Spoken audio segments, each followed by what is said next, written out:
Welcome to H K education YouTube channel. My name is Sachin Kumar. शिक्षक अभियोग्यता चाचणी या परीक्षांना 22 फेब्रुवारीपासून सुरुवात झालेली आहे. या परीक्षा IBPS द्वारा कंडक्ट केल्या जात आहेत आणि IBPS ने यापूर्वी बँक क्लर्क आणि बँक POच्या परीक्षांमध्ये ज्या पद्धतीने इंग्रजीचे प्रश्न विचारले होते, अगदी त्याच पद्धतीचे प्रश्न शिक्षक अभियोग्यता चाचणी या परीक्षांमध्ये विचारले जात आहेत. यामध्ये पॅराजंबल, एरर डिटेक्शन आणि वर्ड स्वॅपिंगचे प्रश्न प्रामुख्याने विचारले जात आहेत आणि त्यांची संख्या देखील जास्त आहे असं विद्यार्थ्यांचं म्हणणं आहे. यापूर्वी आपण आपल्या यूट्यूब चॅनलवर आणि आपल्या ऑनलाईन कोर्सेसमध्ये अनेक व्हिडिओज एरर डिटेक्शनवर, सेंटेन्स इम्प्रूव्हमेंटवर आणि पॅराजंबलचे घेतलेले आहेत. परंतु वर्ड स्वॅपिंग हा जो प्रकार आहे, हा वर्ड स्वॅपिंग एक नवीन प्रकार विद्यार्थ्यांसाठी आहे आणि यावर देखील प्रश्न विचारले जात आहे. त्यामुळे आजच्या व्हिडिओमध्ये आपण हे समजून घेणार आहोत की हे जे वर्ड स्वॅपिंगचे क्वेश्चन्स आहेत यांना नेमकं कसं सॉल्व्ह करायचं आहे. तर सुरुवातीला वर्ड स्वॅपिंगचा प्रश्न म्हणजे नेमकं काय, तर एका वाक्यामध्ये आपल्याला 4 शब्द दिले जातील आणि त्यांची पोझिशन किंवा त्यांचं प्लेस किंवा स्थान जे आहे ते बदलवलेलं असेल. आपल्याला फक्त काय करायचं आहे की त्यांना योग्य स्थानावर घेऊन यायचं आहे आणि त्या ठिकाणी स्वॅपिंग दिली जाणार आहे. म्हणजे शब्दांना ABCD अशा प्रकारे त्यांनी कोड करून दिलेला आहे आणि आपल्याला फक्त ती स्वॅपिंग करायची आहे की कोणत्या ठिकाणी कोणता शब्द कोणत्या शब्दाला रिप्लेस करणार आहे. मग हे जी शब्द आहेत, ही शब्द किंवा हे जे सेंटेन्सेस आहेत किंवा हे जे प्रश्न आहेत, यांना सोडवण्यासाठी आपल्याला फक्त आणि फक्त ऑप्शन्सचा आधार आहे. आपण जर ऑप्शन्स थ्रू जाण्याचा प्रयत्न केला तर आपल्या प्रश्नांची उत्तरं इमिजिएटली आपल्याला मिळणार आहेत. ज्याप्रमाणे आज आपण काही प्रश्नांना सराव म्हणून घेणार आहोत, तर त्या प्रश्नांना आपण संपूर्णपणे ऑप्शन्स थ्रूच सोडविणार आहोत. मग आता बघा, पहिला प्रश्न या ठिकाणी आपल्याला दिलेला आहे की Indians are gold for their fascination and compulsive obsessive for non. आता हे सेंटेन्स रीड केल्यानंतर आपल्याला प्रॉपर मिनिंगफुल याचं कोहरंट मिनिंग जो आहे तो मिळत नाहीये. म्हणजेच काय की या ठिकाणी इंडियन्स नंतर आर लिहिलेला आहे, आर नंतर गोल्ड लिहिलेला आहे आणि गोल्ड या शब्दाला ए म्हणून त्यांनी डिनोट केलेला आहे.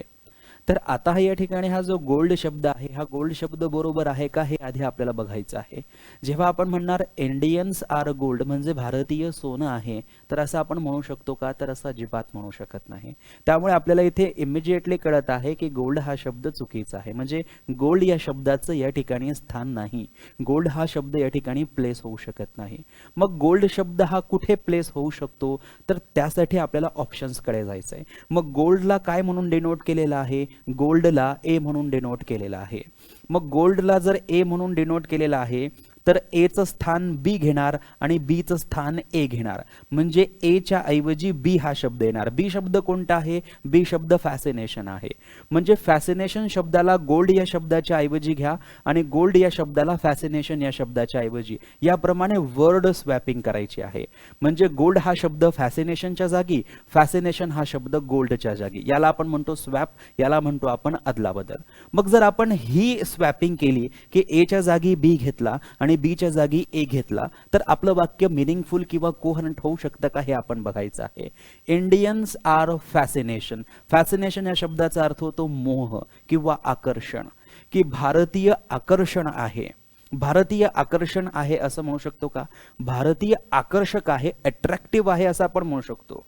परंतु या ठिकाणी फॅसिनेशन आहे असं आपण म्हणू शकत नाही. म्हणजे आपल्याला इथनं कळतंय की ए ची रिप्लेसमेंट बी करणार नाही आणि बी ची रिप्लेसमेंट ए करणार नाही. म्हणजे ऑप्शन एक जे आहे ते ऑप्शन 1 कॅन्सल होईल.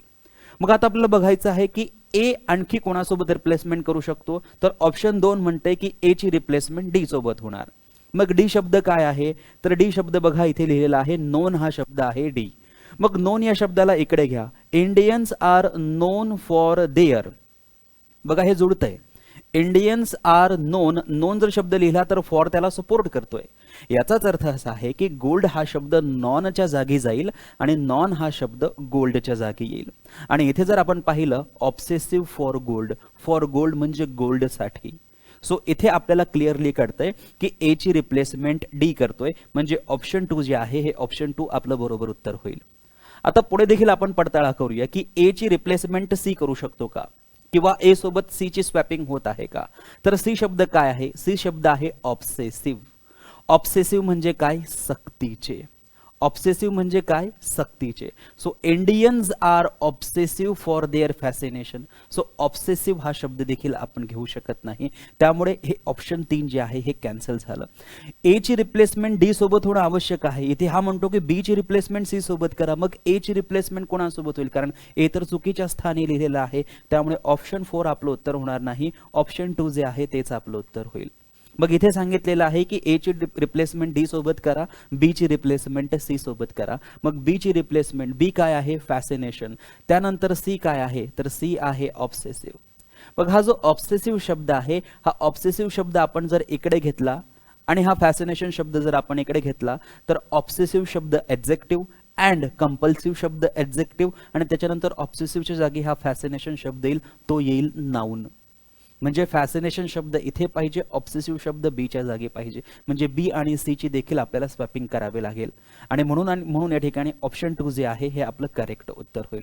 तर अशा पद्धतीने जर आपण ऑप्शन थ्रू गेलात तर आपल्याला या प्रश्नांची उत्तरं जी आहे ती लगेच सोडवता येतील, किंवा लगेच या प्रश्नांची उत्तरं आपल्याला घेता येतील. पुढचा प्रश्न बघूया. पुढचा प्रश्न आहे रोहित हॅज मिस्टेक. रोहित जवळ मिस्टेक आहे, हे बरोबर आहे का, नाही. म्हणजे याचाच अर्थ असा की ए ला रिप्लेस करावंच लागणार. मग ए ला रिप्लेस करावंच लागणार, तर ए ची रिप्लेसमेंट कुणासोबत करायची, तर बघा ऑप्शन कडेच जायचं. इथे म्हणतोय ए ची रिप्लेसमेंट बी सोबत करा. आता बी काय आहे, बी आहे मेड, आणि इथे काय आहे, मिस्टेक. इथे कोणता शब्द आहे, हॅज. हॅज नंतर एकतर नाऊन येणार किंवा V3 येणार. हा मेड जो आहे, मेड काय आहे, V3 आहे. आणि इथे जर आपण Rohit has made a huge mistake, मेडच्या जागी मिस्टेक घ्या, मिस्टेकच्या जागी मेड घ्या. मिस्टेक मेडच्या स्थानावर येईल आणि या ठिकाणी मिस्टेकच्या स्थानावर कोण येईल, मेड येईल.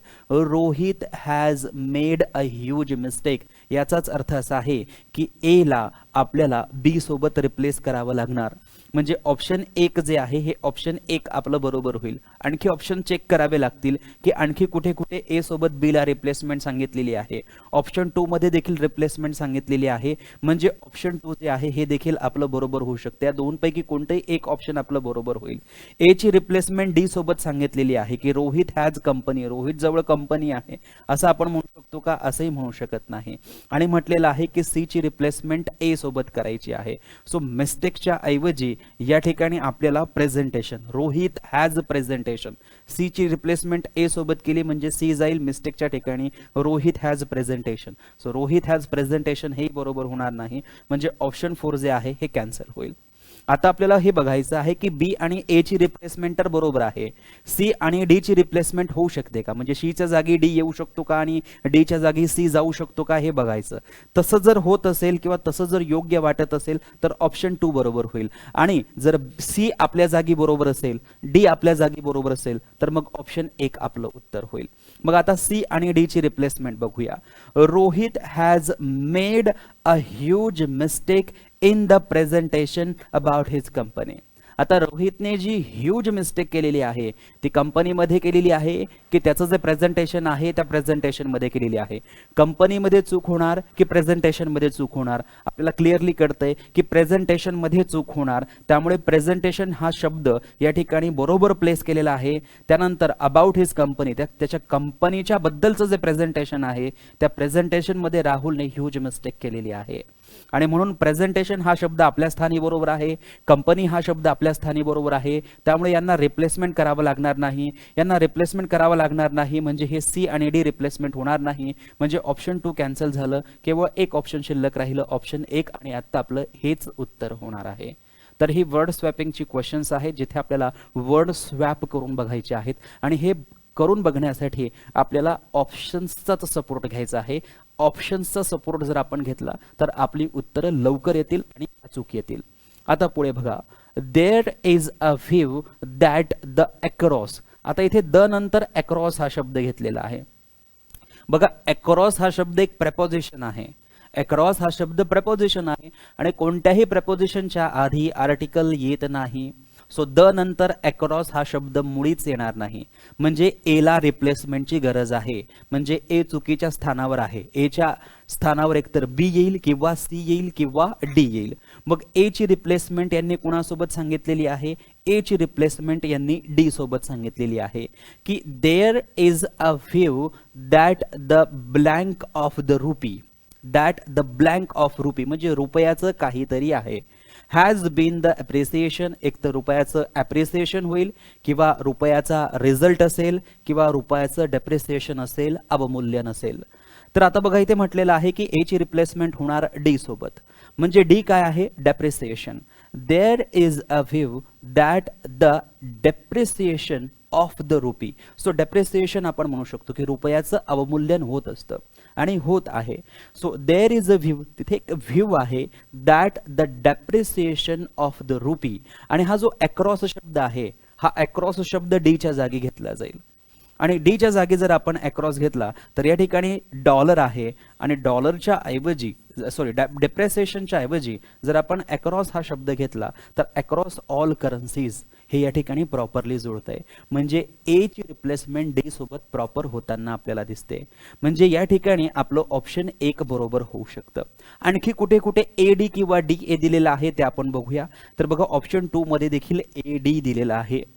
त्यानंतर जर आपण पाहिलं तर बी ची रिप्लेसमेंट डी सोबत होईल. बघा डी ची रिप्लेसमेंट ए सोबत होत आहे तर बी सोबत होणार नाही, म्हणजे ऑप्शन 3 कॅन्सल होणार.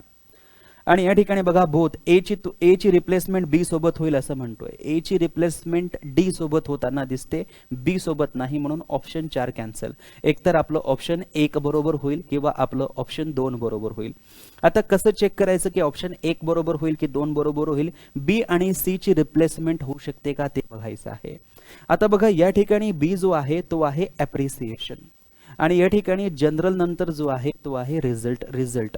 आता रिझल्ट आणि अप्रिसिएशनचं आपण या ठिकाणी स्वॅपिंग जी आहे ती करू शकतो का? तर बघा there is a view that the depreciation, अवमूल्यन of the rupee has been the appreciation किंवा has been the result of general appreciation. जे आपण म्हणू शकतो की या ठिकाणी हा जो रिझल्ट शब्द आहे हा रिझल्ट शब्द अप्रिसिएशनला रिप्लेस करेल आणि हा अप्रिसिएशन शब्द जो आहे हा रिझल्टला या ठिकाणी स्वॅप करेल किंवा प्लेस करेल. म्हणजे आपल्याला बी आणि सी दोघांची रिप्लेसमेंट जी आहे ती करावी लागणार आहे. कारण या ठिकाणी जर रुपयाचं अवमूल्यन होत असेल तर डॉलरचं काय होणार आहे? अप्रिसिएशन होणार आहे. आणि म्हणून या ठिकाणी of the dollar, so general appreciation of the dollar across all countries. आणि म्हणून या ठिकाणी फक्त एक आपलं उत्तर होणार नाही, ऑप्शन 2 जे आहे हे आपलं राईट ऑप्शन होणार आहे. तर अशा पद्धतीने वर्ड स्वॅपिंगचे क्वेश्चन्स जे आहेत ते आपल्याला ऑप्शन थ्रू सोडवायचे आहे. आता बघूया पुढचा प्रश्न. पुढचा प्रश्न आहे residential areas have been the words stretching with scheduled power outage hit well beyond designated periods. आता बघा इथे म्हटलेलं आहे रेसिडेन्शियल एरियाज. आपण रेसिडेन्शियल एरियाज असं म्हणू शकतो का? ऑब्व्हियसली यस, रेसिडेन्शियल एरियाज म्हटलं जातं. सो जे रेसिडेन्शियल एरियाज आहेत हॅव बीन, बघा इथे म्हटलेलं आहे हॅव बीन. द वर्स्ट म्हटलेलं आहे, have been the worst. The worst काय आहे? एक सुपरलेटिव्ह डिग्री आहे. आणि यानंतर जर तुम्ही पाहिलं तर यानंतर म्हटलेलं आहे स्ट्रेचिंग. आता इथे जर आपण पाहिलं की रेसिडेन्शियल एरिया जे आहेत, रेसिडेन्शियल एरिया निर्जीव आहे, माहिती आहे आपल्याला. त्यामुळे ह्याच्यानंतर जे हॅव बीन यूज केलेला आहे, या हॅव बीन नंतर आपल्याला व्हर्बचा तिसरा फॉर्म यूज करावा लागेल. सो या ठिकाणी हा जो आयएनजी फॉर्म यूज केलेला आहे हा आयएनजी फॉर्म चुकीचा आहे. म्हणजे हा जो बी शब्द या ठिकाणी आहे, या बी शब्दाची पोझिशन जी आहे ती चुकीची आहे. मग या बी शब्दाला आपल्याला V3 सोबत रिप्लेस करायचं आहे. मग बघा V3 आपल्याला कुठे दिसतोय? तर हीट हा V1 देखील आहे, V2 देखील आहे आणि V3 देखील आहे. आणि त्यानंतर डेझिग्नेटेड जो आहे हा डेझिग्नेटेड या ठिकाणी V3 म्हणूनही यूज केला जातो आणि एक ॲडजेक्टिव्ह म्हणून देखील यूज केला जातो. मग आता जर आपण पाहिलं तर residential areas have been the worst hit बरोबर राहील की वर्स्ट डेझिग्नेटेड बरोबर राहील? रेसिडेन्शियल एरिया आणि डेझिग्नेशनचा काहीही संबंध नाही. त्यामुळे वर्स्ट हिट म्हणजे खूप भयानक पद्धतीने त्याला हिट करण्यात आलेला आहे, तडाखा देण्यात आलेला आहे. त्यामुळे आपल्याला असं म्हणावं लागेल की हा जो स्ट्रेचिंग शब्द आहे, हा बी जो शब्द आहे, हा बी शब्द कुणाला रिप्लेस करेल? सी ला रिप्लेस करेल. म्हणजे बी आणि सी असं आपल्याला ऑप्शन मध्ये शोधायचं आहे. सो इथे बी आणि ए आहे म्हणजे ऑप्शन 1 कॅन्सल. इथे सी ची रिप्लेसमेंट बघा बी सोबत केलेली आहे. एकतर तुम्ही बी किंवा सी म्हणा किंवा सी डॅश बी म्हणा, दोन्ही आपल्यासाठी बरोबर असणार आहे. म्हणजे या ठिकाणी बघा सी आणि बी ची रिप्लेसमेंट जी आहे ती बरोबर आहे. त्यानंतर आपण तिसरे ऑप्शन बघा, ए ची रिप्लेसमेंट डी सोबत सांगितलेली आहे आणि बी ची रिप्लेसमेंट सी सोबत सांगितलेली आहे. जर आपण पाहिलं तर या ठिकाणी रेसिडेन्शियल एरियाज बरोबर असणार आहे आणि इथे जर आपण डी सोबत ए घेतला तर तो डेझिग्नेशन एरियाज होईल आणि डेझिग्नेशन एरिया नसतो, रेसिडेन्शियल एरिया असतो. म्हणजे ए ची रिप्लेसमेंट कुणासोबतही होणार नाही. जर ए ची रिप्लेसमेंट कुणासोबतही होणार नाही तर ऑप्शन 3 या ठिकाणी कॅन्सल होईल आणि बी ची रिप्लेसमेंट सी सोबत होते, डी सोबत होत नाहीये, म्हणून ऑप्शन 4 कॅन्सल होईल. एकच ऑप्शन शिल्लक राहिलं ऑप्शन 2 आणि हेच आपलं करेक्ट उत्तर या ठिकाणी होणार आहे. तर या पद्धतीने वर्ड स्वॅपिंगचे प्रश्न आपल्याला फक्त ऑप्शन थ्रू प्रॉपरली सोडवायचे आहे. यांची प्रॅक्टिस केल्यानंतर ऑब्व्हियसली या प्रश्नांची अचूक उत्तरं तुम्हाला देता येतील. पुढे बघा, the state track record has decided to issue show cause. आता बघा इथे स्टेट ट्रॅक रेकॉर्ड म्हटलेला आहे आणि त्यानंतर हॅज डिसाइडेड म्हणजे जो स्टेटचा ट्रॅक रेकॉर्ड आहे त्याने ठरवलेला आहे. स्टेटचा ट्रॅक रेकॉर्ड काही ठरवू शकतो का? तो तर निर्जीव आहे. जे काही ठरवणार ते कोण ठरवणार? सजीव ठरवणार किंवा जो ग्रुप असेल तो ठरवणार. म्हणजेच या ठिकाणी ट्रॅक रेकॉर्ड हा शब्द चुकीच्या पोझिशनवर आलेला आहे, इतकं क्लिअरली आपल्याला कळत आहे. मग ट्रॅक रेकॉर्ड हा जर चुकीच्या स्थानावर आलेला आहे तर ए ची रिप्लेसमेंट करावी लागणार. ए ची रिप्लेसमेंट एकतर बी सोबत होणार किंवा ए ची रिप्लेसमेंट सी गव्हर्नमेंट सोबत होणार किंवा ए ची रिप्लेसमेंट फोर्थ शब्द जो आहे डिस्बर्सल सोबत होणार. मग या ठिकाणी बघा, जर द स्टेट नंतर ट्रॅक रेकॉर्डच्या ऐवजी आपण शो कॉज म्हटलं तर शो कॉज काय आहे? कारणे दाखवा. आणि शो कॉज नंतर या ठिकाणी नोटिसेस वापरलेला आहे. म्हणजे आपण म्हणू शकतो की हा शो कॉज जो शब्द आहे यानंतर नोटीस किंवा नोटिसेस हा शब्द आला पाहिजे. सो नोटिसेस हा शब्द या ठिकाणी प्रॉपर आहे. म्हणजे बी चं स्थान पक्का आहे, बी ला बदलावं लागणार नाही, बी कुणासोबतही स्वॅप होणार नाही, बी कुणासोबतही इंटरचेंज होणार नाही आणि बी हा शब्द जिथे आहे तिथेच राहील. बी ची स्वॅपिंग कुणासोबतही होणार नाही. जर बी ची स्वॅपिंग कुणासोबतही होणार नाही तर जी बी ची स्वॅपिंग दिलेली आहे ती कॅन्सल करा. फक्त एक ऑप्शन शिल्लक राहिलं ऑप्शन 1 आणि सी ए ही आपली रिप्लेसमेंट किंवा स्वॅपिंग होणार. म्हणजे या ठिकाणी ट्रॅक रेकॉर्डच्या ऐवजी सी हा शब्द आला पाहिजे. सी हा शब्द काय आहे? गव्हर्नमेंट.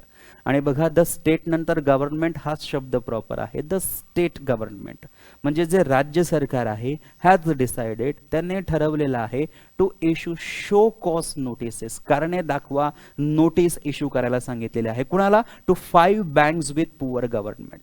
To 5 banks. इथे गव्हर्नमेंट हा शब्द येणार नाही. इथे गव्हर्नमेंटच्या ऐवजी आता या ठिकाणी ट्रॅक रेकॉर्ड, की ज्यांचा पुअर ट्रॅक रेकॉर्ड आहे अशा बँकांना स्टेट गव्हर्नमेंटने काय केलेलं आहे? कारणे दाखवा नोटीस बजावलेले आहेत. इन डिस्बर्सल कशा संबंधी? डिस्बर्सल जे लोन वगैरे जे दिलं जातं त्याला आपण डिस्बर्सल असं म्हणतो. Of crop and agriculture term loans म्हणजे ॲग्रिकल्चर आणि क्रॉप संबंधी जे लोन दिलं जातं, जे लोन डिस्बर्स केलं जातं ते त्या संबंधी ज्या बँकांचं पुअर ट्रॅक रेकॉर्ड आहे त्यांना स्टेट गव्हर्नमेंटने काय केलेलं आहे? कारणे दाखवा नोटीस बजावलेले आहेत. त्यामुळे या ठिकाणी फक्त ए ची रिप्लेसमेंट सी गव्हर्नमेंट सोबत होणार, गव्हर्नमेंटची रिप्लेसमेंट ए ट्रॅक रेकॉर्ड सोबत होणार. ऑप्शन्स एलिमिनेट झाल्यानंतर केवळ एक ऑप्शन शिल्लक राहिलं ऑप्शन 1 आणि तेच आपलं करेक्ट उत्तर होणार आहे.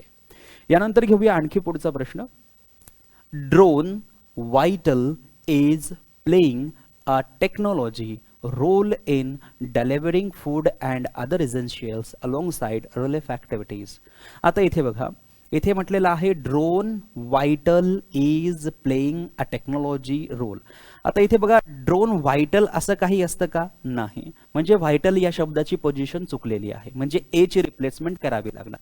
ए ची रिप्लेसमेंट बी सोबत होईल किंवा सी सोबत होईल किंवा डी सोबत होईल. मग बघा ए ची रिप्लेसमेंट या ठिकाणी बी सोबत सांगितलेली आहे, ए ची रिप्लेसमेंट या ठिकाणी सी सोबत सांगितलेली आहे आणि अगेन या ठिकाणी सी ए असं लिहिण्यात आलेलं आहे. आता बघा या ठिकाणी AC असो किंवा CA असो हे दोन्ही बरोबर असतील. जर हे बरोबर आले तर दोन्ही ऑप्शन्स बरोबर द्यावे लागतील, कारण हे प्रश्न मी स्वतः तयार केलेले आहे. आता बघा, drone vital is playing a technology role. आता हा जो रोल शब्द आहे, हा रोल शब्द कोणत्या शब्दासोबत प्रॉपर फिट होईल? रोल शब्द, ऍक्च्युली रोल शब्दाला रिप्लेस नाही करायचं आहे आपल्याला. रोलच्या आधी टेक्नॉलॉजी आहे, तर टेक्नॉलॉजी रोल बरोबर असेल की व्हायटल रोल बरोबर असेल? म्हणजे हा व्हायटल शब्द जो आहे हा टेक्नॉलॉजी या शब्दासोबत आला पाहिजे आणि हा टेक्नॉलॉजी शब्द व्हायटल या शब्दाच्या ऐवजी आला पाहिजे. म्हणजे ड्रोन टेक्नॉलॉजी, ड्रोन कॅमेरा वगैरे माहिती सर्वांना. Drone technology is playing a vital role in delivering food and other essentials alongside relief activities. म्हणजे या ठिकाणी ए ची रिप्लेसमेंट आपल्याला कोणासोबत करावी लागणार आहे? बी सोबत करावी लागणार आहे. मग ए ची रिप्लेसमेंट जर बी सोबत होईल तर ऑप्शन 1 बरोबर होईल. बाकीची सर्व ऑप्शन्स जी आहेत ती काय होतील? चुकीची होतील, कारण ए ची रिप्लेसमेंट बी सोबत होते. बाकी असे कोणतेच ऑप्शन नाहीये की ज्या ठिकाणी दुसरी रिप्लेसमेंट देखील दिलेली आहे. आणि जर आपण सी आणि डी चा विचार केला किंवा सी आणि ए चा विचार केला तर ते आपले रिप्लेसमेंट करत नाहीये. रिप्लेसमेंट प्रॉपर कुठे होणार आहे? ए आणि बी मध्येच होणार आहे. त्यामुळे ए बी ऑप्शन 1 जे आहे ते आपलं करेक्ट उत्तर होईल. त्यानंतर बघूया पुढचा प्रश्न. बघा पुढचा प्रश्न आहे, the Maharashtra government has providing a fine of ₹1000 for not wearing a seat belt, but the center has laid down 2000 as the penalty without imposed a minimum or maximum limit. आता बघा, द महाराष्ट्र स्टेट गव्हर्नमेंट सर्वांना माहिती आहे has providing. आता हा जो providing शब्द आहे हा प्रोव्हाइडिंग शब्द या ठिकाणी बरोबर आहे का? प्रोव्हाइडिंग शब्द बरोबर नाही. ग्रामर बघा, द महाराष्ट्र गव्हर्नमेंट नंतर हॅज हा शब्द आहे. हॅज या शब्दानंतर काय येतो? व्हर्बचा तिसरा फॉर्म. हा कोणता फॉर्म आहे? ING form. म्हणजे हा शब्द इथे बरोबर नाही, याची पोझिशन इथे बरोबर नाही, याला रिप्लेस करावं लागणार, याला स्वॅप करावं लागणार. मग ए ची स्वॅपिंग एकतर बी सोबत होणार किंवा सी सोबत होणार किंवा डी सोबत होणार. मग बघा, ए ची स्वॅपिंग जर आपण बी सोबत करायला गेलो तर इथे वेअरिंग देखील ING आहे, म्हणजे ए बी सोबत रिप्लेस होणार नाही. मग ए जर बी सोबत रिप्लेस होणार नाही तर ऑप्शन डी या ठिकाणी चुकीचं होईल. आणि ए ला रिप्लेसमेंटची गरजच आहे. मग जर ए ला रिप्लेसमेंटची गरज आहे तर सी आणि डी चा काही संबंध नाही आणि बी सी चाही काही संबंध नाही, फक्त ए ला रिप्लेसमेंटची गरज आहे. मग जर ए ला रिप्लेसमेंटची गरज आहे तर ए ची रिप्लेसमेंट कोणासोबत झाली पाहिजे? डी सोबत झाली पाहिजे. म्हणजे हा इम्पोज्ड जो V3 आहे हा इम्पोज्ड V3 प्रोव्हाइडिंगच्या ऐवजी आला पाहिजे आणि प्रोव्हाइडिंग हा शब्द इम्पोज्ड या शब्दाच्या ऐवजी आला पाहिजे. मग सेंटेन्स कसं होईल? The Maharashtra government has imposed. Imposed म्हणजे सक्तीचं किंवा लादणे, एखादी गोष्ट लागू करणे किंवा लादणे किंवा टॅक्स वगैरे लागू करणे किंवा फाईन वगैरे लागू करणे त्याला म्हणतात. The Maharashtra government has imposed a fine. काय लागू केलेला आहे? एक फाईन लागू केलेला आहे. किती रुपयांचा? 1000 रुपयांचा. For not wearing. वेअरिंग म्हणजे काय? परिधान करणे. अ सीट बेल्ट. सीट बेल्ट न घातल्याबद्दल महाराष्ट्र सरकारने किती रुपयांचा फाईन ठेवलेला आहे? 1000. म्हणजे वेअरिंग हा शब्द आपल्या ठिकाणी अगदी बरोबर आहे. जर वेअरिंग हा शब्द आपल्या ठिकाणी बरोबर आहे तर बी ची रिप्लेसमेंट कुणासोबतही होणार नाही आणि म्हणून ऑप्शन बी मध्ये बी ची रिप्लेसमेंट सी सोबत सांगितलेली आहे ते कसं आहे? चुकीचं आहे. त्यानंतर but the centre has led. परंतु सेंटर म्हणजे केंद्र सरकारने लेड डाऊन याचाही अर्थ होतो लादणे, याचाही अर्थ होतो लागू करणे किंवा लादणे. इम्पोजचा हा समानार्थी शब्द होईल. 2000 जिथे महाराष्ट्र सरकारने 1000 फाईन ठेवलेला आहे तिथे केंद्र सरकारने 2000 फाईन ठेवलेला आहे ॲज द पेनल्टी विदाउट. आणि हा इम्पोज शब्द प्रोव्हाइडिंग सोबत या ठिकाणी रिप्लेस झालेला आहे. म्हणजे इकडे येणार इम्पोज्ड, इकडे कोणता शब्द येणार? इम्पोज्ड. आणि इकडे कोणता शब्द येणार? इकडे येणार शब्द प्रोव्हाइडिंग, इकडे येणार ING हा शब्द. विदाउट नंतर वर्ब नेहमी ING स्वरूपात जाईल. अ मिनिमम और मॅक्झिमम लिमिट. कोणतेही मिनिमम किंवा मॅक्झिमम लिमिट न देता इतकं फाईन जे आहे महाराष्ट्र सरकार आणि केंद्र सरकारने सीट बेल्ट न लावल्याबद्दल दिलेला आहे किंवा दाखवलेला आहे. तर या पद्धतीने आपण जर गेलो तर इथे देखील आपलं ऑप्शन ए जे आहे तेच करेक्ट उत्तर होणार आहे. यानंतर बघूया पुढचा प्रश्न. पुढचा प्रश्न आहे, she continue to away a scene even as I.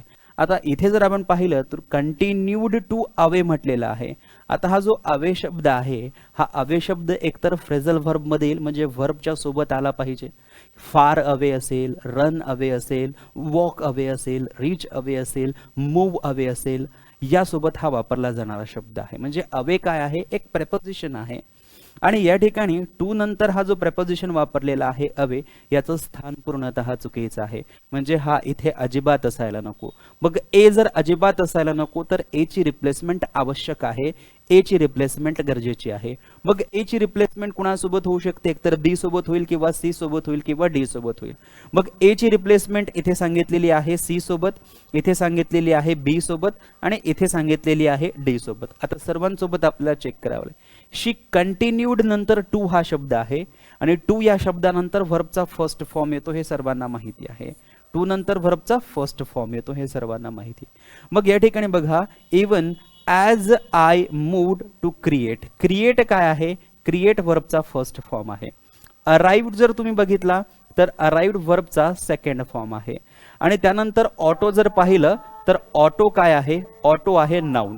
म्हणजे ए ची रिप्लेसमेंट बी सोबत होईल, ए ची रिप्लेसमेंट V2 सी सोबत होणार नाही, ए ची रिप्लेसमेंट नाउन सोबत होणार नाही. टू नंतर V1 येतो, सो क्रिएट हा V1 आहे. म्हणजे ए ची रिप्लेसमेंट कोणासोबत होईल, बी सोबत होईल. मग ए ची रिप्लेसमेंट बी सोबत ऑप्शन 2 मध्ये दिसते. सी सोबत होणार नाही म्हणजे ऑप्शन 1 कॅन्सल, डी सोबत होणार नाही ऑप्शन 3 कॅन्सल. बी आणि सी ची रिप्लेसमेंट घेऊ शकत नाही कारण ए आणि बी ची रिप्लेसमेंट करावी लागते, ते देखील महत्त्वाचं आहे.